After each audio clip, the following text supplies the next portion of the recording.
kasih atas kesempatan yang diberikan kepada saya. Di sini saya akan mempresentasikan hasil kerja tugas saya. Poin yang pertama, perspektif Kristiani mengenai hakikat dan tanggung jawab manusia. Hakikat manusia menurut kesaksian Alkitab. Berdasarkan kesaksian Alkitab, ditemukan sekurang-kurangnya 13 hakikat manusia sebagai makhluk ciptaan Tuhan, antara lain: manusia diciptakan sebagai makhluk yang termulia. Kenapa dikatakan manusia diciptakan sebagai makhluk yang termulia? Karena Tuhan menciptakan manusia, Tuhan memberikan pikiran, akal bagi manusia. Poin B, manusia diciptakan segambar dan serupa dengan Allah. Kenapa disebut manusia diciptakan segambar serupa dengan Allah? Karena Tuhan menciptakan manusia segambar serupa dengan Allah, mirip seperti Allah. Manusia diciptakan sebagai laki-laki dan perempuan. Manusia diciptakan sebagai laki-laki dan perempuan. Pada umumnya, manusia yang kita tahu awalnya itu Adam, manusia yang pertama Adam dan Hawa. Dan Adam disebut sebagai laki-laki, Hawa disebut sebagai perempuan. Laki-laki disebut sebagai bapak, perempuan disebut sebagai ibu. Laki-laki, bapak bertugas untuk bekerja keras mencari nafkah, untuk membiayai kehidupan keluarga. Sedangkan ibu bertugas melayani suami dan anak-anak. Manusia disebut sebagai pasangan yang sah apabila sudah diikat dalam pernikahan yang sah. Manusia diciptakan sebagai Tuhan yang berkuasa dan menerima, tetapi sekaligus sebagai hamba yang bekerja dan memenuhi kebutuhan hidupnya. Kenapa dikatakan demikian? Manusia diciptakan kepada Tuhan dan diberikan kekuasaan untuk seisi bumi. Tetapi manusia juga bekerja keras. Dalam kekuasaan manusia juga bekerja keras untuk bisa bertahan hidup. Poin yang berikut, manusia diciptakan sebagai mandataris Allah. Kenapa dikatakan manusia sebagai mandataris Allah? Karena Tuhan menciptakan manusia, Tuhan memberikan amanah, perintah kepada manusia, beranak cuculah dan penuhilah bumi, dan berkuasalah atas ikan-ikan di laut dan burung-burung di udara. Jadi kita manusia harus mengikuti amanat yang Tuhan Yesus berikan kepada kita. Tetapi kita juga tidak harus mempergunakan amanat itu dengan seenak-enaknya. Jangan kita berpikir kalau Tuhan sudah memberikan amanat itu kepada kita lalu kita berkuasa atas seenak-enaknya kita. Tidak. Kita harus berkuasa juga, tetapi kita juga harus menjaga. Semua ciptaan Tuhan itu saling bertergantungan, saling kait-mengait.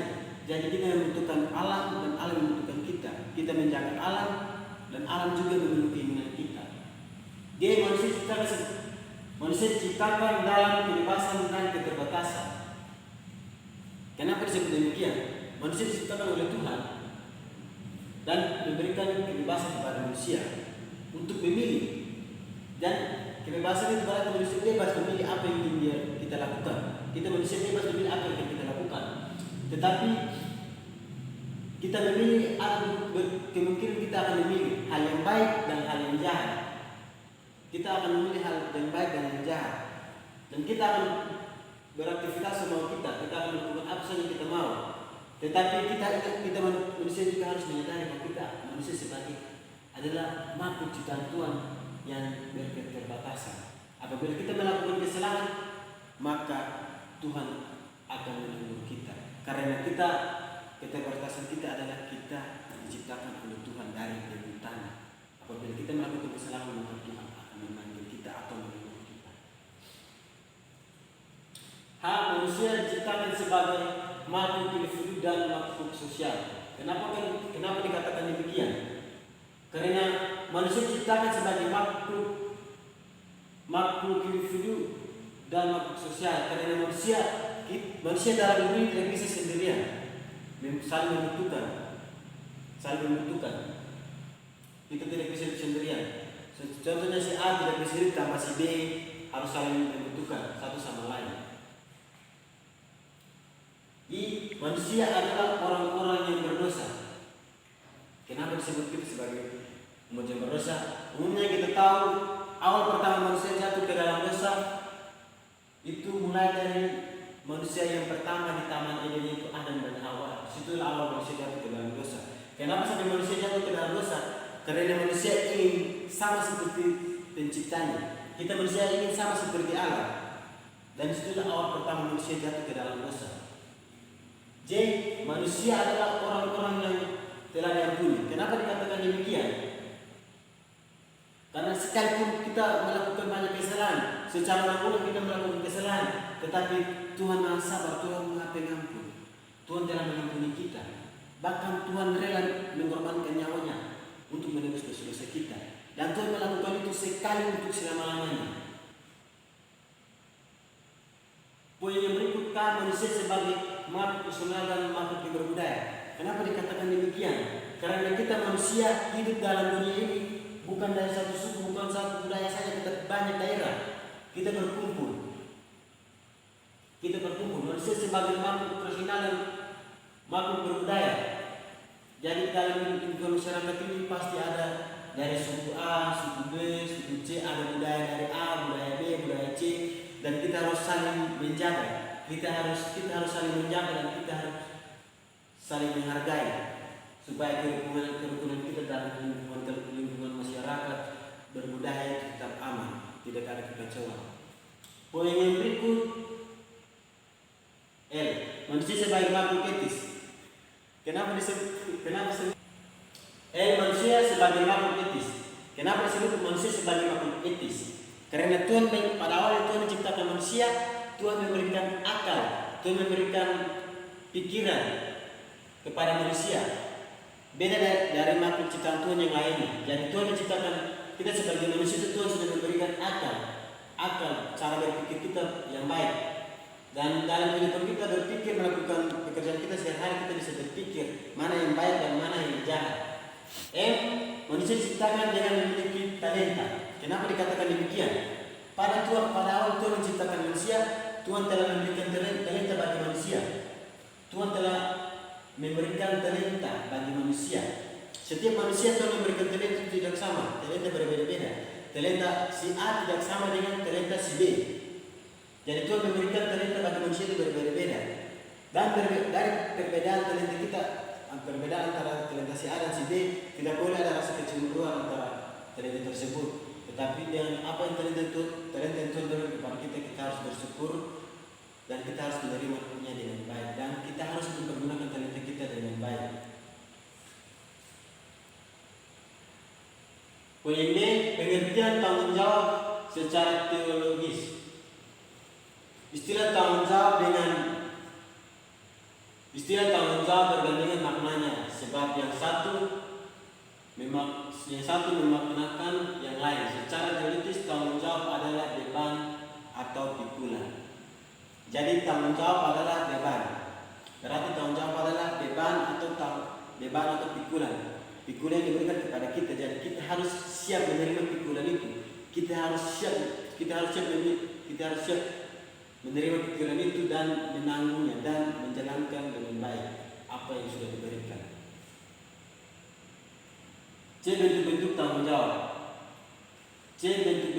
jawab manusia. Tanggung jawab yang pertama, tanggung jawab terhadap diri sendiri. Kita manusia harus bisa bertanggung jawab terhadap diri sendiri. Kita bisa bertanggung jawab terhadap diri kita, apa yang sudah kita lakukan. Kita harus bisa bertanggung jawab. Kita harus bertanggung jawab kepada diri kita sendiri agar kita tidak bisa terjerumus ke pergaulan yang bebas yang tidak diinginkan oleh masyarakat, seperti narkoba, minuman keras, mabuk-mabukan, dan lain-lain. B. Tanggung jawab terhadap sesama. Kita harus bertanggung jawab terhadap sesama kita. Contohnya seperti ada yang berkekurangan, kita harus memberi dan kita harus bekerja sama, saling membantu. Tanggung jawab terhadap keluarga. Berarti tanggung jawab terhadap keluarga. Pada dalam tanggung jawab, berarti dalam keluarga seorang bapak bertanggung jawab untuk mencari nafkah, bekerja mencari nafkah untuk membiayai kehidupan keluarganya. Sang ibu, seorang ibu bertanggung jawab untuk melayani anak-anak dan melayani sang suami. Dan anak-anak bertanggung jawab untuk mengikuti aturan-aturan atau nasihat-nasihat yang diberikan dari orang tua. Tanggung jawab terhadap masyarakat. Tanggung jawab terhadap masyarakat, kita harus bertanggung jawab terhadap apa yang kita miliki di lingkungan masyarakat. Kita harus bertanggung jawab terhadap masyarakat. Kita harus bekerja sama, saling membantu, saling membawa dalam lingkungan masyarakat, menjaga kerukunan dalam masyarakat. Poin yang berikut tanggung jawab terhadap bangsa dan negara. Berarti kita harus bertanggung jawab terhadap undang-undang dasar. Kita harus mengikuti aturan-aturan yang telah diterapkan dalam undang-undang dasar. Kita harus mengikuti aturan-aturan yang sudah diberikan aturan-aturan yang ada dalam negara ini. F. Tanggung jawab terhadap lingkungan alam. Karena kita harus bertanggung jawab terhadap lingkungan alam sekitar kita. Seperti kita harus menjaga lingkungan alam, kebersihan, kita harus menjaga hewan-hewan kita agar tidak punah, kita harus menjaga alam sekitar kita. Kita tidak boleh menebang hutan, menebang pohon secara terus-menerus. Kita harus melakukan penghijauan agar bumi terlihat lebih baik. Jadi tanggung jawab terhadap Tuhan. Tanggung jawab terhadap Tuhan berarti kita harus mengikuti aturan-aturan atau perintah-perintah, larangan-larangan yang sudah diberikan kepada Tuhan, yang diberikan Tuhan kepada kita. Tanggung jawab terhadap gereja. Tanggung jawab terhadap gereja kita harus mengikuti aturan-aturan apa saja yang sudah diberikan gereja, yang ada dalam gereja, dan kita harus melakukan itu dengan baik. Dengan beberapa pengertian di atas, maka dapat disimpulkan pada akhirnya manusia adalah makhluk ciptaan Tuhan yang termulia, diciptakan segambar dan serupa dengan Allah. Allah memiliki unsur badani dan rohani, diciptakan sebagai laki-laki dan perempuan, diciptakan sebagai Tuhan yang berkuasa dan memerintah, tetapi sekaligus sebagai hamba yang bekerja keras dalam menafkahi dan menjaga hidupnya. Sebagai manusia Allah diciptakan dalam kebebasan dan keterbatasan sebagai makhluk individu dan sosial. Manusia adalah makhluk yang berdosa. Manusia telah diampuni dosanya sebagai makhluk rasional dan berbudaya sebagai makhluk etis dan memiliki talenta. Dua, perspektif Kristiani mengenai ketuhanan. Poin yang kedua, perspektif Kristiani mengenai ketuhanan. A. Pengertian agama. Satu, pengertian agama secara teoritis. Menurut Danan Karma 2002, istilah agama diambil dari dua suku kata, yaitu berarti A berarti tidak dan agama berarti tidak kacau. Jadi agama berarti tidak kacau. Berarti agama berarti tidak kacau. Berarti pengertian agama tidak kacau. Berarti dalam agama itu terisi beberapa aturan yang harus diaturi oleh masyarakat. Jadi agama mengajak kita untuk mengajak kita agar mengikuti aturan-aturan yang sudah diberikan. Dua, pengertian agama secara sosiologis. Para sosiologis melakukan deskripsi atau gambaran mengenai kehidupan berbangsa dalam masyarakat. Hasilnya agama dilihat sebagai suatu fenomena sesuai dan dimiliki oleh seluruh masyarakat, baik pada masyarakat teoritis tradisional sedangkan berkembang maupun modern. Tiga, pengertian agama secara antropologis. Pada perspektif antropologis, budaya agama dipahami sebagai produk manusia. Manusia menciptakan agama karena memiliki kepentingan dengan agama. Kepentingan supaya memiliki agama, manusia dapat menyesuaikan diri dengan lingkungan hidup sendiri, lingkungan masyarakat, dan dengan lingkungan lainnya. Dirasakan sebagai sesuatu yang tersendak untuk manusia membuat ritus-ritus tertentu dan simbol-simbol tertentu agar dapat beradaptasi dengan berbagai lingkungan yang ada. 4. Pengertian agama secara psikologis. Pada sudut pandang psikologis, Sigmund Freud seperti dikutip oleh Jason Sears mengatakan bahwa agama dipahami sebagai ciptaan manusia. Menurut Freud, manusia dilengkapi oleh insting dan kematian pada suatu sisi. Manusia ingin hidup bahagia, aman, dan damai. Namun pada sisi yang lain, manusia juga diperhadapkan dengan bahaya, kesukaran, dan kesulitan yang mengancam eksistensi hidupnya. 5. Pengertian agama secara teoritis. Menurut Calvin, seperti dibaca oleh Jason bahwa dalam diri manusia selalu ada kerinduan untuk menjadi mirip dengan Allah. Kerinduan itu dinamakan seminarisme atau sensus atau dasar keagamaan yang ada secara lantai, kemudian berkembang menjadi agama. Manusia mencari Tuhan. B. Fungsi agama dalam kehidupan manusia. Sebagai produk manusia, agama telah memiliki berbagai fungsi karena manusia mempunyai kepentingan dengan agama. Menurut Insoluddin, dalam praktiknya agama adalah masyarakat memiliki 8 fungsi, yaitu: A. Fungsi eduktif, B. Fungsi penyelamatan, C. Fungsi perdamaian, D. Fungsi kontrol sosial, E. Fungsi pembukaan rasa fungsi solidaritas,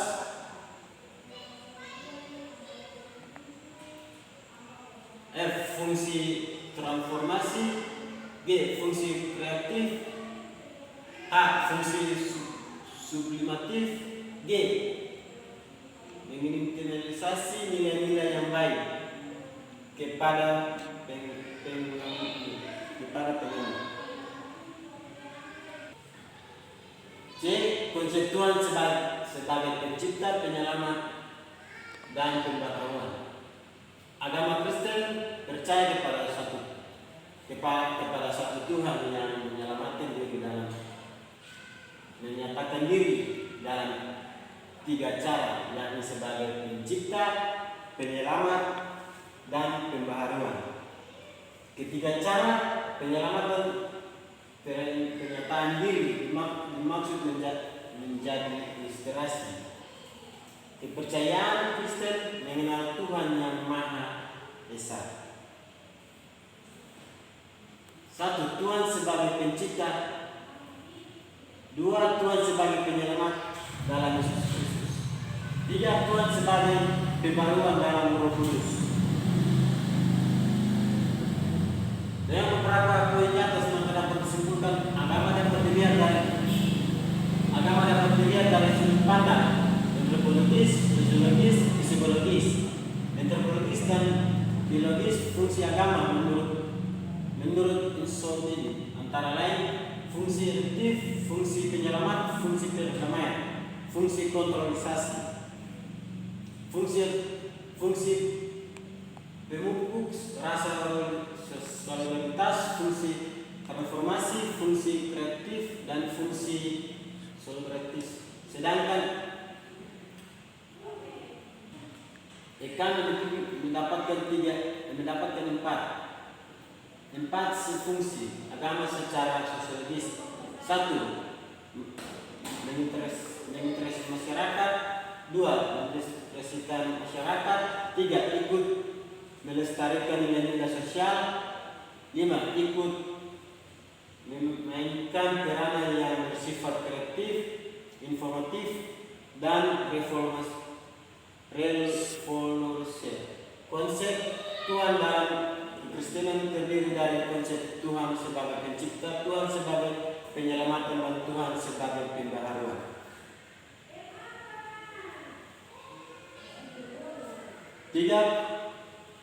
Materi yang ketiga, perspektif Kristiani mengenai iptek. 1. Pengertian iptek. Setiap orang percaya pasti memiliki rumusan tersendiri mengenai pengertian iman Kristen. Hal ini tentu dilatar belakangi oleh berbagai pergumulan hidup bersama Tuhan ataupun dengan mempelajari firman Tuhan. Hal ini dapat dibenarkan sejauh tidak bertentangan dengan kehendak Tuhan. Terlepas dari itu, perlu dikemukakan beberapa pengertian mengenai iman Kristen menurut kesaksian kitab sebagai kita dapat memahaminya. B. Hubungan iman Kristen dan iptek. Secara singkat, hubungan iman dan ilmu pengetahuan dalam sejarah Kristen dapat dibagi dalam dua bagian, yakni A. Dominasi iman atau agama terhadap ilmu pengetahuan.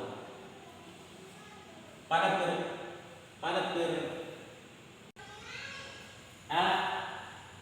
Dominasi iman atau agama terhadap ilmu pengetahuan. Pada peradaban Barat selama abad pertengahan, kita menyaksikan dominasi iman atas ilmu pengetahuan.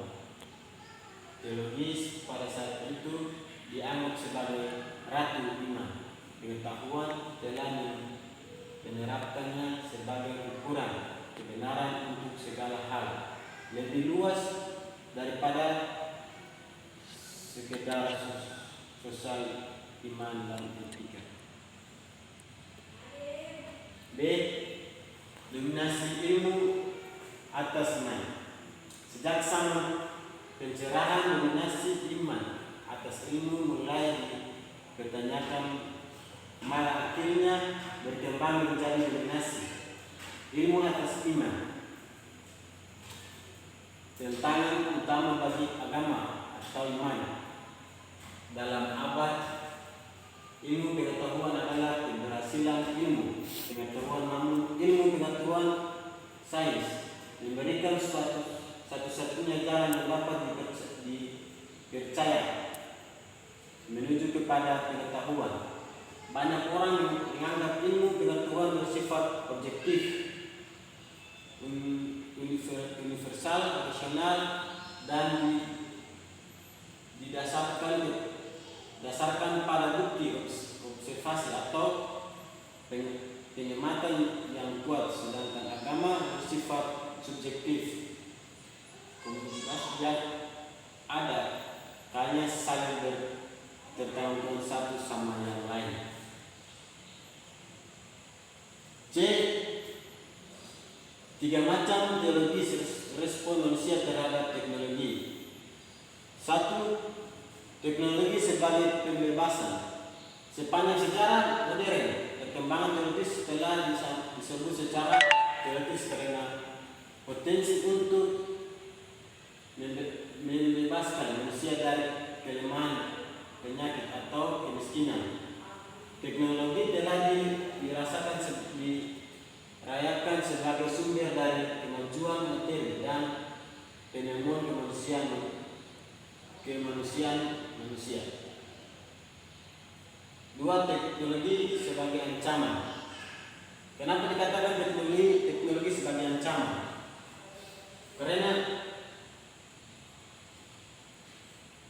Karena adanya teknologi, contohnya seperti teknologi internet, HP. Dalam teknologi internet, siswa menggunakan HP dan menggunakan jaringan untuk mencari tugas, bukan mencari tugas, tetapi bisa digunakan juga untuk mencari hal-hal penemuan yang tidak baik, contoh film-film atau gambar-gambar yang tidak baik. Yang ketiga, teknologi sebagai instrumen kekuasaan. Dalam teknologi sebagai kekuasaan, manusia bisa menggunakan teknologi sebagai kekuasaan. Contohnya manusia bisa menggunakan teknologi untuk bisa bekerja, bisa mendownload tugas-tugas, atau bisa melakukan hal-hal lainnya. Dari pandangan iman Kristen mengenai iptek, iman Kristen memandang iptek sebagai alat atau kelengkapan dari anugerah Allah. Melalui manusia dapat mewujudkan panggilan untuk mengembangkan kehidupan yang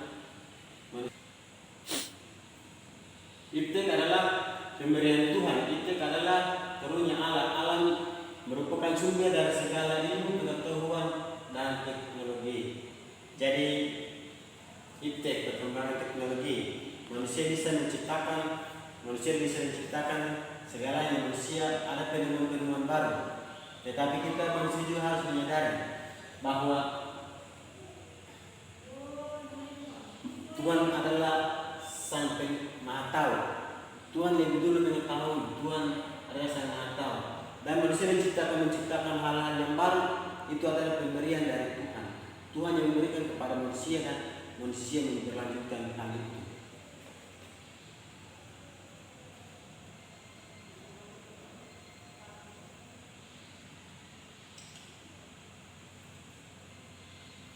Empat, perspektif Kristiani mengenai kerukunan hidup antar umat beragama. Apa pengertian hidup? Apa pengertian kerukunan hidup? Kerukunan hidup dapat diartikan sebagai situasi hidup bersama di mana di dalamnya tercipta kedamaian, ketentraman, kebahagiaan, ketentraman, ketertiban, tidak ada konflik atau pertentangan kepentingan antara warga masyarakat. Kerukunan hidup seperti ini menjadi harapan atau dambaan dan sekaligus menjadi panggilan bagi setiap umat beragama untuk diwujudkan secara real dalam hidup berbangsa dan bernegara. D. Makna kerukunan hidup antara umat beragama. Berbicara tentang kerukunan antara umat beragama tidak terlepas dari kerukunan antara suku dan kultur. Dengan adanya globalisasi dan modernisasi menyebabkan meningkatkannya mobilitas manusia antara agama dan bangsa, akibat terjadi perjumpaan manusia dalam kepelbagian agama, suku, dan budaya dalam suatu masyarakat. Hal ini tidak membuat manusia untuk menguasai diri, tetapi membuka diri dan bergaul dengan orang-orang berbeda agama, suku, dan budaya. C. Nilai-nilai kehidupan yang perlu dikembangkan dalam mengembangkan kerukunan hidup antar umat beragama. Sebagian telah disinggung sebelumnya bahwa upaya menciptakan suasana hidup rukun tidaklah mudah, seperti orang memberikan membalik tangan. Terciptanya kerukunan hidup memerlukan suatu proses sadar masyarakat untuk menanamkan berbagai nilai yang berfaedah yang bersumber pada agama, budaya, dan ideologi Pancasila. B. Peluang dan kendala dalam menciptakan kerukunan hidup antar umat beragama. 1. Peluang yang baik untuk menciptakan kerukunan hidup adalah mengembangkan sikap pluralisme adalah sikap menerima, menghargai dan memandang agama lain sebagai yang baik dan benar serta memiliki jalan keselamatan. Pandangan seperti ini dapat memberikan ruang bagi umat beragama untuk membina hubungan toleransi, solidaritas, dialog dan kerjasama dalam rangka mewujudkan kehidupan yang lebih baik. Perspektif Kristiani mengenai kerukunan. Perjalanan bangsa Israel dipandang pada perspektif Kristiani mengenai kerukunan. Dan dalam kehidupan kita sebagai umat Kristen, kita harus hidup rukun dalam masyarakat. Contoh seperti perjalanan bangsa Israel ke tanah yang dijanjikan oleh Tuhan. Dalam perjalanan mereka rukun, kerjasama hingga sampai ke tanah dijanjikan oleh Tuhan dengan selamat karena adanya kerukunan kerjasama dalam diri mereka.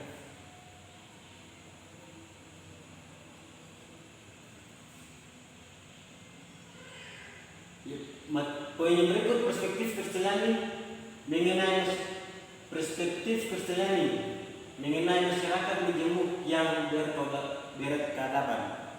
Apa arti masyarakat majemuk yang berkeadaban?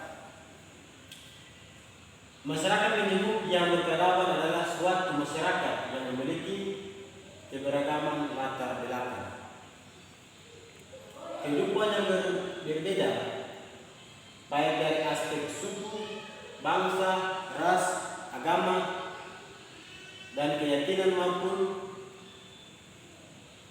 dan keluhurannya, di mana dalam hidup bersama setiap orang atau kelompok masyarakat saling menunjukkan akal atau kesopanan dan kehalusan budi berdasarkan norma-norma yang berlaku.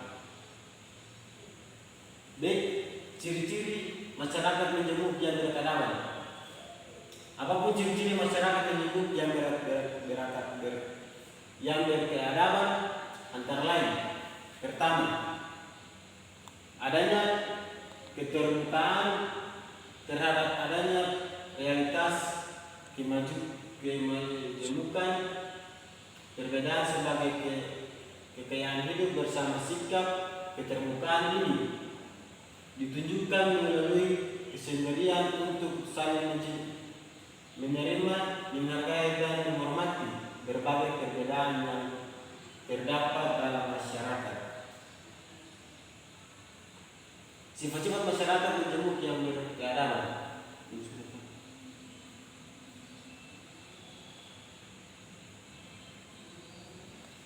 Faktor-faktor penghambat masyarakat majemuk yang berkeadaban.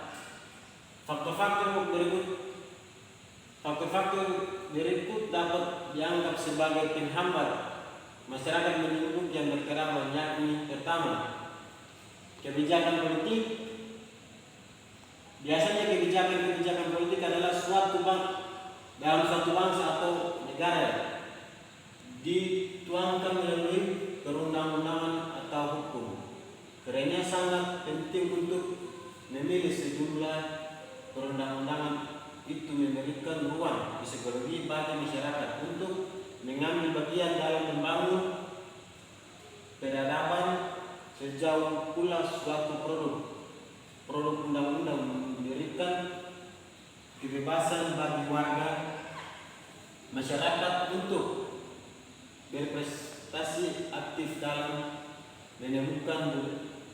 menentukan budaya bangsa.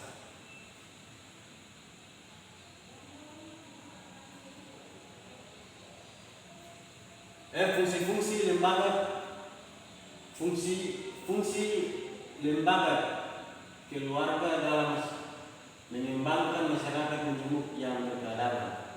Fungsi lembaga keluarga dalam mengembangkan perspektif Kristiani mengenai budaya. A. Tanggung jawab manusia sebagai makhluk berbudaya. Salah satu pemahaman inti tentang budaya bangsa Sanskerta, budaya budi, ialah suatu yang berpangkal pada manusia sebagai wujud efektif instansi kemanusiaan. Manusia diciptakan dengan memiliki kemampuan akal budi. Manusia yang sanggup berani berpikir sendiri. Demikianlah pendapat Immanuel. Berani berpikir sendiri menjadi suatu tujuan jati diri manusia. B. Budaya kerja sebagai salah satu panggilan manusia. Tanggung jawab manusia untuk memelihara dan melestarikan ciptaan Allah sebagai talenta disebutkan sebelumnya mengantar kita pada suatu pemahaman iman bahwa kerja merupakan salah satu panggilan manusia sebagai makhluk yang berbudaya. Manusia adalah seorang pekerja pada dasarnya. Sifat khas pekerjaan manusia adalah penggunaan secara sadar daya rohani dan daya untuk mencapai tujuan tertentu. Tujuan untuk pemenuhan kebutuhan pribadi dan melayani sesama. Karena setiap orang dipanggil untuk bekerja keras sehingga tidak menjadi beban bagi orang lain. Untuk itu tidak ada alasan bagi manusia untuk tidak bekerja. Jika seorang tidak mau bekerja, sama artinya dengan tidak menghasilkan diri sendiri. Sama tidak mengasihi diri sendiri, sama dan sesama dan Tuhan sebagai seorang pekerja.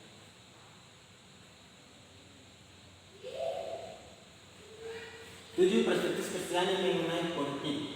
Apa itu politik? Secara antropologis, istilah politik berasal dari bahasa Yunani. Polis dan politik. Polis berarti benteng, kota, negara, dan suatu bentuk negara tertentu. Semisal demokrasi, kesatuan, dan sebagainya.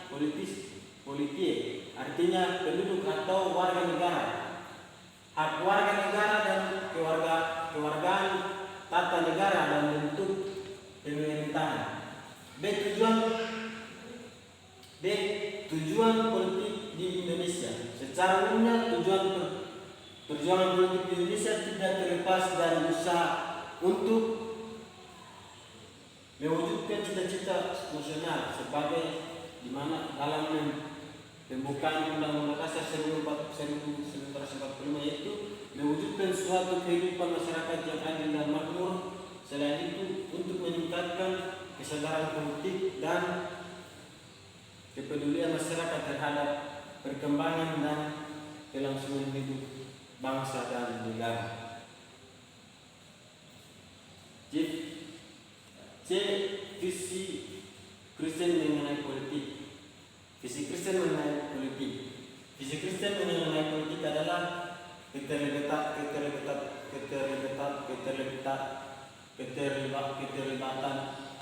orang Kristen di dalam dapat melihat pada hidup dan perjuangan Yesus Kristus. Pada diri Yesus, orang Kristen mendapatkan sumber inspirasi dan bercermin padanya. Karena pada bagian ini akan dikemukakan bagaimana Yesus menggunakan kekuasaan yang dimilikinya untuk berpolitik di dalam menyiapkan berbagai persoalan yang ditemui dalam masyarakat. Poin yang ke-8, perspektif Kristiani mengenai hukum. Apa pengertian hukum? Pada dasarnya hukum adalah perlindungan kepentingan manusia yang bentuk keadilan atau norma siap kemanusiaan, komunitas, konflik dan individual, menentukan hukum untuk melindungi harta milik atau kekayaan, namun baik golongan atau komunitas. Kebebasan dan sebaiknya kepentingan ini sangat beragam, baik sejenis maupun yang satu dengan manusia yang lain. Pertentangan seperti ini diprotesi, menimbulkan kerugian, bahkan mengancam kehidupan manusia. Misalnya pencurian, perusakan, pembunuhan dan sebagainya. Hukum diciptakan untuk melindungi kepentingan manusia dan mengatur manusia. Memenuhi kepentingan ini, dengan demikian manusia dapat hidup tentram dan tidak memiliki hukum dengan jelas terancam menjadi kacau, sebab setiap orang akan berbuat semuanya bersifat anarkis.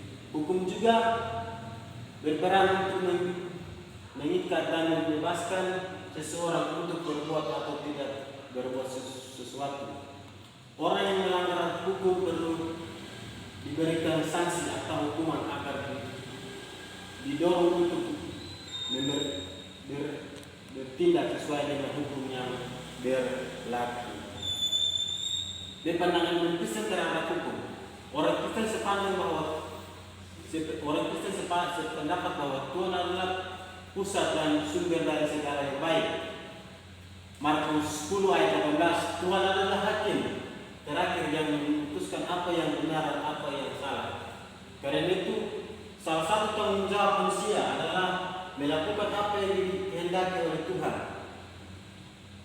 Pada pengambilan keputusan tentang apa yang harus dilakukan, orang Kristen mencari kehendak Tuhan. Walaupun kita tidak selalu setuju tentang apa yang dilakukan Tuhan.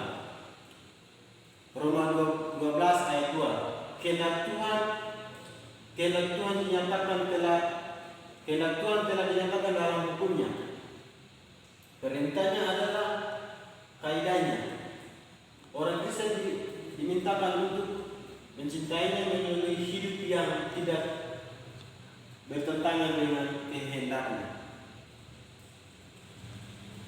Fungsi proteksi umat Kristen terhadap hukum.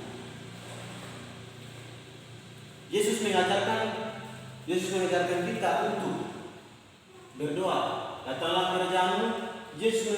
Yesus melalui doa ini mengajak kita bekerja dan mengusahakan agar kerajaan Allah semakin nyata di bumi ini. Hal ini secara hukum maksud bahwa manusia turut bertanggung jawab untuk menciptakan produk hukum-hukum yang adil dan benar di bumi Indonesia, baik dalam proses pembentukannya, penetapan maupun penerapannya. Sekian hasil presentasi saya. Sekian dan terima kasih.